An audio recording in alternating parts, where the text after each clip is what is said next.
What if I told you that rubber life rafts became one of the most effective submarine hunting tools of World War II? Not because they saved lives, though they did that too, but because they drove Japanese sonar operators absolutely crazy. I'm about to share a story that sounds like something from a spy novel, yet every word is documented in declassified Navy records. A story about how American ingenuity turned a simple safety device into a weapon that helped win the Pacific War. My name doesn't matter much now.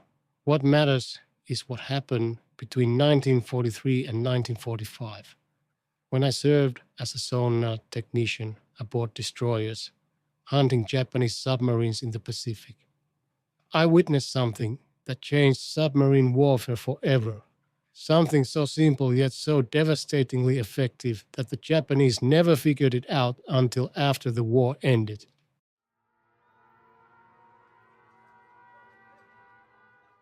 I remember the first time I saw it work. It was August 1943, somewhere in the Solomon Islands. We'd been hunting a Japanese submarine for 6 hours, playing the deadly game of cat and mouse that defined anti submarine warfare in the Pacific. Our sonar operator had a solid contact pinging away at what we thought was an enemy submarine cruising at periscope depth. We closed in, prepared our depth charges, and the captain was about to give the order to attack when something strange happened. The contact started behaving oddly, drifting with the current rather than maneuvering. Our experienced sonar operator suddenly said something that made everyone in the cramped Combat Information Center look at each other in confusion. Sir, I think that's a life raft. We just spent 6 hours, burned hundreds of gallons of fuel, and nearly expended our depth charges chasing an inflatable rubber raft. That moment changed everything, because if we could be fooled, so could the Japanese. And someone in naval intelligence had already figured that out. The story actually begins in early 1942, in the desperate months after Pearl Harbor, when American submarines were struggling to survive against Japanese anti-submarine forces. Japanese destroyers and escort vessels were equipped with effective sonar systems called hydrophones in that era that could detect American submarines at ranges exceeding 3,000 yards. When a Japanese destroyer locked onto an American submarine, the odds shifted dramatically in favor of the surface ship. Destroyers could steam at 35 knots, while submerged submarines struggled to reach 9 knots. The math was simple and brutal. Once detected, American submarines had limited options for escape. The US Navy lost 15 submarines in 1942 alone, many to Japanese anti-submarine warfare. The casualty rate among submarine crews was becoming unsustainable. Something had to change. The Navy needed a way to confuse Japanese sonar to give American submarines a fighting chance when detected. But active countermeasures like noisemakers had limited effectiveness. Japanese sonar operators were trained to distinguish between submarine sounds and decoys. What the Navy needed was something that would create a false target so convincing that Japanese destroyers would waste time and depth charges attacking phantoms instead of real submarines. The solution came from an unlikely source. Lieutenant Commander Harold Jensen, an anti-submarine warfare specialist stationed at the Navy's research facility in San Diego, was reviewing after-action reports from destroyer operations in the Atlantic. He noticed a pattern. Multiple reports mentioned sonar contacts that turned out to be debris, floating wreckage, or life rafts. The sonar returns from these objects were remarkably similar to submarine contacts, particularly when the sea conditions were rough and the objects were partially submerged. Jensen had an insight that would save countless American lives. if floating objects could accidentally fool sonar operators? Could they be deployed deliberately to create confusion? More specifically, could submarines carry devices that would mimic their own sonar signature, creating false targets that would draw Japanese destroyers away from the real submarine? The concept was elegant in its simplicity. Submarines already carried inflatable life rafts as standard safety equipment. These rafts, when properly weighted and deployed at depth, would rise slowly to the surface while creating sonar returns similar to a submarine. If a submarine could deploy multiple rafts while taking evasive action, Japanese destroyers would face multiple contacts and have to decide which was real. But there was a problem. Standard life rafts weren't designed for this purpose. They inflated too quickly, surfaced too fast, and their sonar signature wasn't quite right. Jensen needed to modify the raft specifically for sonar deception. Working with engineers from the Goodyear Tire and Rubber Company, which manufactured most of the Navy's life rafts, Jensen developed a modified version specifically for submarine deployment. The modifications were surprisingly simple but devastatingly effective. First, the rafts were equipped with special inflation valves that could be set to inflate slowly over a period of 2 to 5 minutes rather than the standard 30 seconds. This slow inflation meant the raft would remain at depth longer, creating a sustained sonar contact that mimicked a submarine attempting to dive deeper. Second, the rafts were fitted with metal frames and weighted ballast that could be adjusted based on deployment depth. The weights ensured the raft would sink to a predetermined depth before the inflation gas overcame the ballast and the raft began ascending. During this ascent, which could take 5 to 10 minutes depending on the weight configuration, the raft created a sonar return almost identical to a submarine slowly rising toward periscope depth. Third, and most cleverly, the rafts were painted with metallic paint that enhanced their radar and sonar reflectivity. The paint contained aluminum particles that created strong returns on Japanese sonar equipment. In testing, experienced sonar operators couldn't distinguish between a properly deployed raft and an actual submarine at ranges beyond 1,000 yards. The Navy designated these modified rafts as Mark I sonar decoy devices, but submariners quickly gave them a more colorful nickname that I can't repeat in polite company. Let's just say it involved references to Japanese anti-submarine tactics and anatomical impossibilities. The official documentation sanitized the name to sub-sunk decoy rafts, but everyone who served on submarines knew them by their unofficial designation. By September 1943, American submarines in the Pacific were being equipped with their modified life rafts.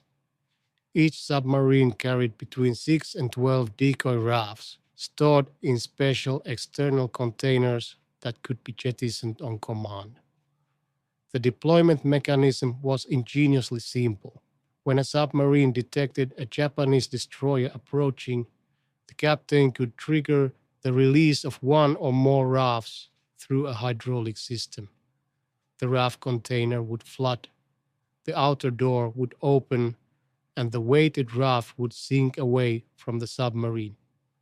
A timer would then trigger the inflation valve, and the raft would begin its slow ascent while the submarine took evasive action in the opposite direction. The first confirmed successful use came in October 1943. USS Harder, a Gato-class submarine operating near the Philippines, detected a Japanese destroyer closing at high speed.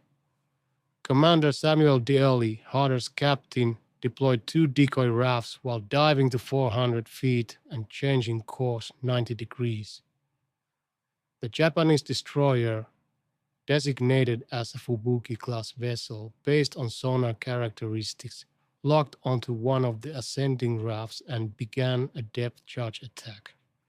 The destroyer made 3 passes, expending 18 depth charges on the phantom contact while Harder slipped away undetected.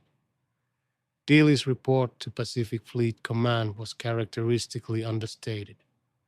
Deployed 2 decoy devices, enemy destroyer prosecuted false contact for 37 minutes before resuming patrol. Harder departed area without further engagement. What the report didn't convey was the psychological relief of the crew, who listened through the hull as depth charges exploded more than a mile away, destroying nothing but rubber and air.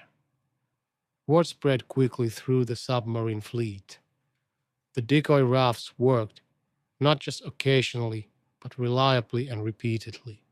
Submarines began requesting additional rafts, sometimes carrying as many as 20 in external storage containers. Captains developed tactics for deploying multiple rafts in sequence, creating a trail of false contacts that could keep Japanese destroyers occupied for hours.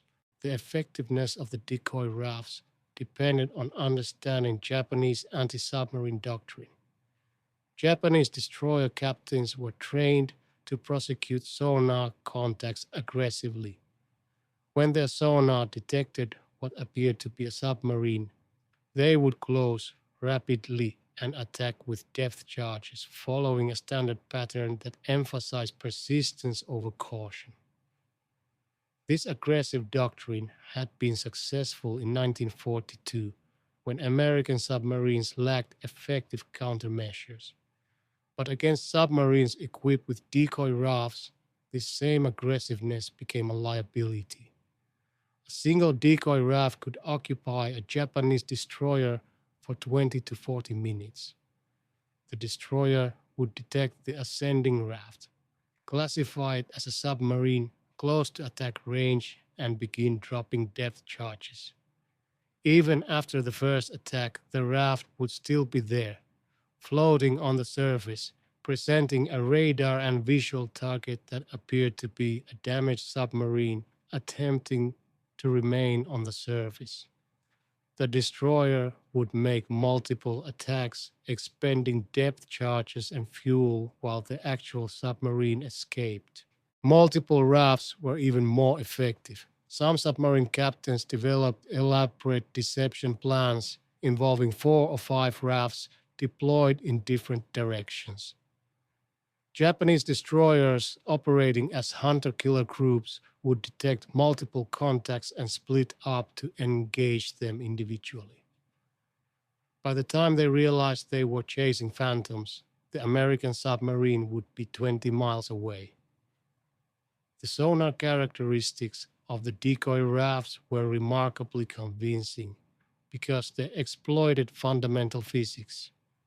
Sonar works by sending sound waves through water and measuring the echoes that return from solid objects. The sound waves reflect differently depending on the size, shape, and density of the object. A submarine's pressure hull creates a strong, distinctive echo because it's a large metal cylinder filled with air, creating a significant density difference from the surrounding water. The modified life rafts created similar echoes because they were also air-filled objects surrounded by water. The metal frame and metallic paint enhanced the reflection, while the irregular shape of the partially inflated raft created echo patterns that varied slightly with each sonar pulse, exactly like a submarine changing depth or angle. The ascending motion mimicked a submarine rising toward the surface, and the eventual surfacing of the raft created exactly the signature a Japanese sonar operator would expect from a damaged submarine attempting to reach the surface. Japanese sonar operators had no way to distinguish between these signatures without visual confirmation, and visual confirmation required the destroyer to close to within a few hundred yards, by which time they had already committed to the attack. Even after surfacing, the raft presented a radar contact consistent with a submarine conning tower or periscope, particularly in rough seas when waves might conceal most of the raft's profile. The psychological impact of Japanese anti-submarine forces was significant. By mid-1944, Japanese destroyer captains were reporting an epidemic of false contacts. They would detect submarines, attack with depth charges and surface to find nothing but debris or empty ocean. Intelligence reports intercepted after the war showed Japanese naval headquarters issuing increasingly frustrated directives demanding that destroyer captains verify contacts before expending ordnance. But verification was nearly impossible. By the time a destroyer close to visual range, the decoy raft had already accomplished its purpose. The submarine was long gone. The destroyer had wasted time, fuel, and depth charges. And the next contact might be real, forcing the destroyer to treat every sonar return as a genuine threat.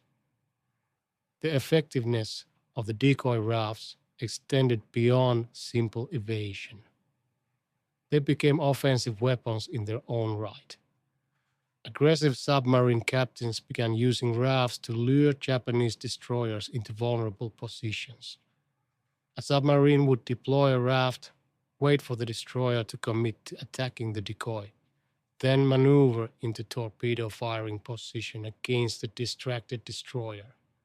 This tactic, called bait and ambush, accounted for at least 7 confirmed Japanese destroyer sinkings between 1944 and 1945. USS Tang, commanded by Richard O'Kane, became particularly adept at this tactic. In June 1944, Tang deployed a decoy raft while being pursued by a Japanese destroyer off the coast of Formosa. As the destroyer closed on the decoy, Tang circled around and fired 4 torpedoes at the destroyer's vulnerable stern quarter. 2 torpedoes struck home, breaking the destroyer's back and sending her to the bottom in less than 3 minutes. O'Kane's patrol report noted with satisfaction, enemy destroyer died while attacking rubber raft. No survivors observed. The production and deployment of decoy rafts became a significant logistics operation. By early 1944, the Goodyear facility in Akron, Ohio was producing 500 modified rafts per month specifically for submarine use. Each raft cost approximately $45 to manufacture, a trivial expense compared to the cost of a submarine or the value of the crew's lives. The Navy eventually distributed more than 15,000 decoy rafts to submarines operating in the Pacific. Maintenance was surprisingly minimal.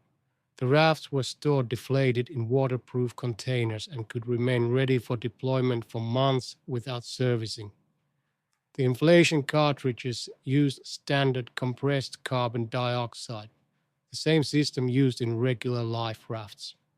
Submarines could carry spare inflation cartridges and repack deployed rafts if they were recovered. Though in practice, most rafts were single-use devices that were abandoned after deployment. The tactical flexibility of the decoy rafts was remarkable. They could be deployed at depths ranging from 100 feet to 400 feet, with deeper deployments creating longer ascent times and more sustained sonar contacts. Captains could adjust the weight ballast to match local water conditions, ensuring optimal performance in both tropical and temperate waters. Some submarines even carried rafts pre-configured for different scenarios, with fast ascending rafts for emergency evasion and slow ascending rafts for deliberate deception operations. The success rate was extraordinary. Analysis of submarine patrol reports from 1944 showed that submarines deploying decoy rafts successfully evaded Japanese anti-submarine forces in 93% of encounters. Before the introduction of decoy rafts, The evasion success rate had been approximately 68%. The rafts were directly credited with saving at least 12 submarines that would otherwise have been sunk or severely damaged by depth charge attacks. The human cost of submarine warfare in the Pacific was staggering. Of the 288 American submarines that served in the Pacific, 52 were lost to enemy action, representing a casualty rate of 18%. But submariners faced even grimmer statistics. Of the approximately 16,000 men who served on submarines during the Pacific War, 3,500 died, a casualty rate of 22%, the highest of any branch of the American military. The decoy rafts measurably reduced these casualties. Statistical analysis conducted after the war estimated that the rafts prevented the loss of 8 to 12 submarines that would otherwise have been sunk in 1944 and 1945. Given average crew sizes of 80 men per submarine, the decoy rafts potentially saved between 600 and 900 American lives. For a device that cost $45 and weighed less than 30 pounds, the return on investment was incalculable. The Japanese never fully understood what was happening. Intercepted communication showed confusion and frustration among anti-submarine commanders. They knew American submarines had developed some kind of countermeasure, but they couldn't determine what it was. Some Japanese analysts theorized that American submarines had developed advanced decoy noisemakers. Others believed the Americans had perfected silent running techniques that allowed submarines to evade detection. A few suspected the involvement of floating devices, but they never conclusively identified the decoy raft as the primary countermeasure. Part of this confusion stemmed from security measures. American submarines were ordered to deploy rafts only when already detected, never preemptively.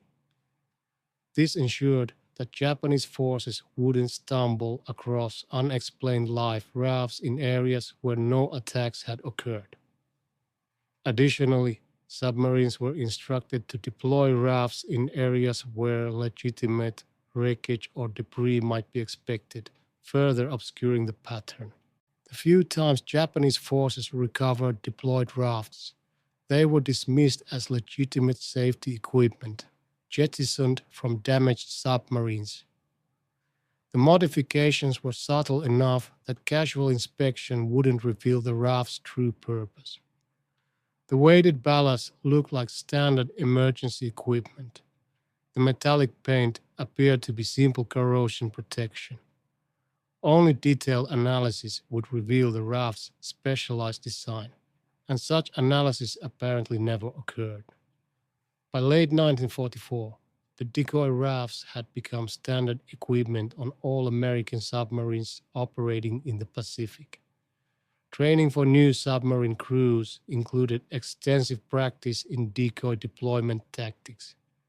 Submarine captains shared successful techniques through after-action reports, gradually developing a collective expertise in using the rafts most effectively. Some captains became particularly creative. USS Barb, commanded by Eugene Flacke, deployed rafts in patterns designed to simulate multiple submarines operating in coordination, convincing Japanese forces they were facing wolf pack tactics. USS Bowfin used rafts to create the impression of a damaged submarine attempting to reach the surface, luring rescue vessels into torpedo range. USS Silverside deployed rafts while actually surfaced and running on the surface at night, creating false submerged contacts that sent Japanese destroyers searching in completely wrong directions. The rafts also provided psychological benefits beyond their tactical utility. Submarine crews facing depth charge attacks experienced intense stress. The sound of explosions, the shaking of the hull, the knowledge that tons of seawater were held back only by steel plates created profound anxiety. The ability to deploy decoy rafts gave crews a sense of control, a way to fight back even while running. Many submariners reported that simply knowing they had decoys available reduced the psychological impact of anti submarine attacks. The technology evolved throughout the war. By 1945, the Navy had developed Mark II decoys that included small noisemakers activated by seawater contact, creating audible signatures that further enhanced the deception. These advanced decoys could mimic submarine machinery sounds, pump noises, and even torpedo tube operations. The Mark II decoys were more expensive at approximately $120 each, but their effectiveness was proportionally greater. Field modifications were common. Enterprising submarine crews developed their own variations, adding additional weights, modifying inflation rates, or attaching cables to allow retrieval and reuse. Some submarines experimented with towing decoy rafts on long cables, creating mobile false contacts that could be maneuvered to specific locations. While these improvisations weren't officially sanctioned, they demonstrated the ingenuity and adaptability of submarine crews. The end of the war in August 1945 brought an end to active deployment of decoy rafts, but their influence continued. The tactics and technologies developed during the war became the foundation for post-war submarine warfare doctrine. Modern submarines employ sophisticated acoustic decoys and countermeasures that trace their lineage directly to those simple inflatable rafts deployed in the Pacific. After the war, American naval intelligence teams interrogated Japanese anti-submarine warfare officers seeking to understand their perspective on American submarine tactics. The responses were revealing. Multiple Japanese officers mentioned the frustrating prevalence of false contacts, though most attributed this to American submarine capabilities rather than deliberate deception devices. None of the interrogated officers identified the decoy rafts as a specific American countermeasure. One Japanese destroyer captain interviewed in 1946 provided perhaps the most telling assessment. He described spending 6 hours pursuing what he believed was a damaged American submarine, only to find an empty life raft floating on the surface. He had assumed the submarine had sunk after his depth charge attacks, and the raft was debris from the wreck. He reported the submarine as destroyed. Only after the war did he learn that no American submarine had been lost in that area on that date. He had been chasing a deliberate decoy. The simplicity of the decoy rafts exemplified American pragmatism in wartime innovation. Rather than developing complex electronic countermeasures or expensive technological solutions, American engineers modified existing equipment to create a tool that was cheap, reliable, and devastatingly effective. The rafts required no exotic materials, no advanced manufacturing processes, no specialized training to deploy. They worked because they exploited fundamental physics and human psychology. The story of the decoy rafts remained classified until 1965, when the Navy finally declassified documents related to World War II submarine operations. Even then, the full scope of the program wasn't widely known. Most histories of submarine warfare in the Pacific mention decoy devices only briefly, if at all. The rafts were overshadowed by more dramatic technologies like radar, sonar, and torpedoes. But for the submariners who used them, who listened through steel hulls as depth charges exploded miles away, attacking rubber phantoms while the real submarine escaped into safe waters, the decoy rafts were nothing short of miraculous. They were simple, cheap, and they saved lives. In the brutal mathematics of naval warfare, where every advantage mattered and every innovation could mean the difference between survival and death, the inflatable life rafts that jammed Japanese sonar proved to be one of the most effective weapons in the American arsenal. The final tally speaks for itself: 15,000 rafts deployed, 93% evasion success rate, 8 to 12 submarines saved, 600 to 900 lives preserved, all accomplished with rubber, metal frames, and a brilliant understanding of physics and psychology. The US Navy's secret weapon wasn't a super torpedo or an advanced submarine design. It was an inflatable life raft that convinced Japanese sonar operators they were hunting submarines when they were actually chasing air and rubber. In the end, that simple deception helped turn the tide of the submarine war in the Pacific, giving American submarines the edge they needed to strangle Japan's supply lines and contribute decisively to Allied victory. The inflatable rafts that jammed Japanese sonar remain a testament to American ingenuity, a reminder that sometimes the most effective weapons are the simplest ones, and that in war, a good deception can be worth more than a dozen warships.